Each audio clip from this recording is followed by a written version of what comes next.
Believe it or not, American Airlines still has no idea where my suitcase is from my trip that I went on more than a month ago.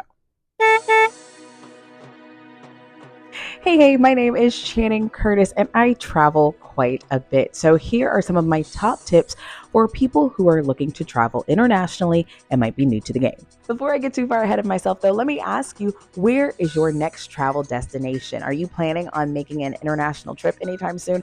Let me know. I could always use more travel ideas. Number one, invest in global entry. If you are planning for a trip that is, say, a year or so out, go ahead and get global entry.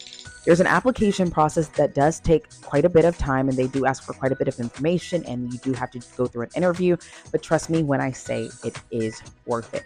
So when you get global entry, you can also do TSA pre-check as well. So that also helps you out when you are traveling domestically. But global entry pertains to when you are coming back into the country and you have to go through those customs and that border patrol. So what it does is just allows you to go through the system in an expedited manner. If you've ever come back into the country and you've seen those lines that are like several hours long, yeah, you get to bypass all of that. Every single time I have come back from the country when I have had global entry, it has been such a game changer. I have never had to wait in a line coming back in the country. Not one single time. Knock on wood.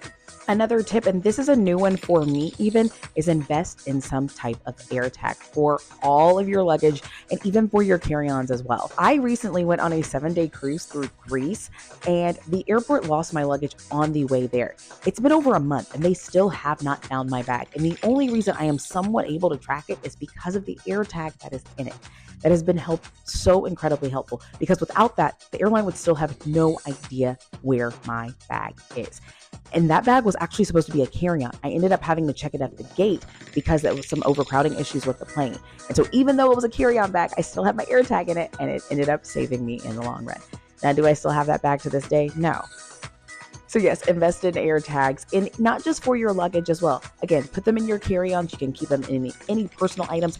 And one good tip that I actually recently found out is putting them in your passport booklet so you always know where that is as well. And speaking of passports, that actually brings me to my next tip is passport safety. So my dad is a law enforcement expert and has worked in law enforcement my entire life. And he always says when you are traveling internationally, you always keep your passport stored in a safe deposit box in your hotel room, on your cruise ship, wherever it is that you are staying.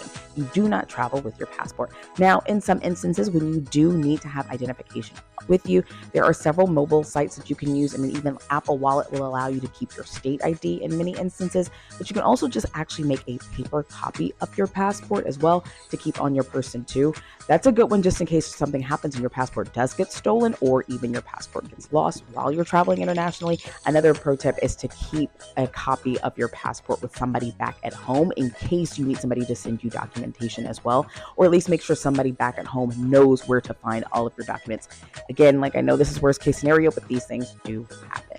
Now, when you're just traveling around, I know a lot of people say like, don't keep your wallet on you, don't do these kinds of things. Oh yes, definitely don't keep large sums of money on you. Don't go around wherever you're going in the world with like huge, big, gaudy jewelry, anything that makes yourself a target. The things that you don't want to do here in the States are kind of the same things that you don't want to do in another country. And if it feels unsafe, maybe it is.